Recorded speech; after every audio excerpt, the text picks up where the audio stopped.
वैकुंठ यह सनातन आनंद का धाम, शक्तिशाली विष्णु का निवास स्थान है।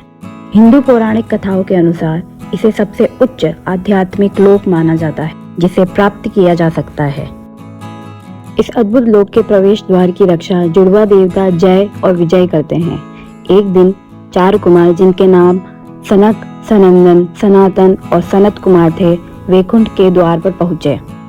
वे वास्तव में वृद्ध और आध्यात्मिक रूप से ज्ञानवान थे, लेकिन बच्चों जैसे युवा दिखने का आशीर्वाद प्राप्त था। उनकी उपस्थिति से धोखा खाकर द्वारपाल जय और विजय ने उन्हें अंदर नहीं जाने दिया और बताया कि विष्णु विश्राम कर रहे हैं और उन्हें परेशान नहीं किया जा सकता। इस प्रतिक्रिया से क्रोधित होकर उन्होंने द्वारपालों को श्राप दिया कि वे अपनी दिव्यता खो देंगे और भौतिक संसार में जन्म लेंगे। श्राप मिलने पर उन्होंने कुम्हारों से श्राप वापस लेने की प्रार्थना की। इस घटना के बारे में जानने के लिए भगवान विष्णु स्वयं पहुंचे। उन्होंने अपने द्वारपालों से कहा कि कुम्हारों का श्राप वापस नहीं लिया जा सकता, लेकिन वे श्राप को संशोधित कर सकते हैं।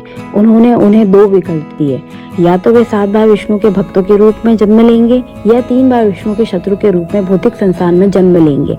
किसी भी तरह विष्णु उनके नश्वर जीवन का हिस्सा होंगे।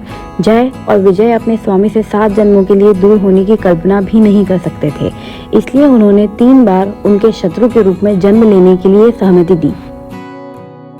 इस प्रकार भौतिक संसार में वे सतयुग में हिरण्याक्ष और हिरण्यकश्यपु के रूप में जन्मे और विष्णु के वराह और नरसिंह अवतार द्वारा मारे गए। फिर त्रेता युग में वे रावण और कुंभकर्ण के रूप में जन्मे और विष्णु के राम अवतार द्वारा मारे गए। और अंततः द्वापर युग में वे शिशुपाल और दंतवक्र के रूप में जन्मे और कृष्ण अवतार द्वारा मारे गए।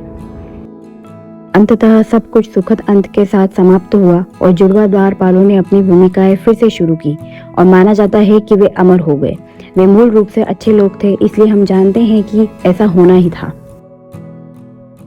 लेकिन इस कहानी में एक और महत्वपूर्ण संदेश था। भगवान ने स्वयं अपने भक्तों को उनके लक्ष्य तक पहुंचाने के लिए चुनौतियों का सामना क्यों कराया?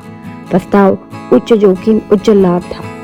अधिकांश गुरु ऐसा करते हैं क्योंकि इससे व्यक्ति की अंतिम विकास की दिशा में प्रतिबद्धता का पता चलता है और कौशल का परीक्षण करने के लिए समय समय पर चुनौती दे सकते हैं ताकि आप कठिन समय में भी चमकते रहें। Thank you for watching this video. Please subscribe for more videos.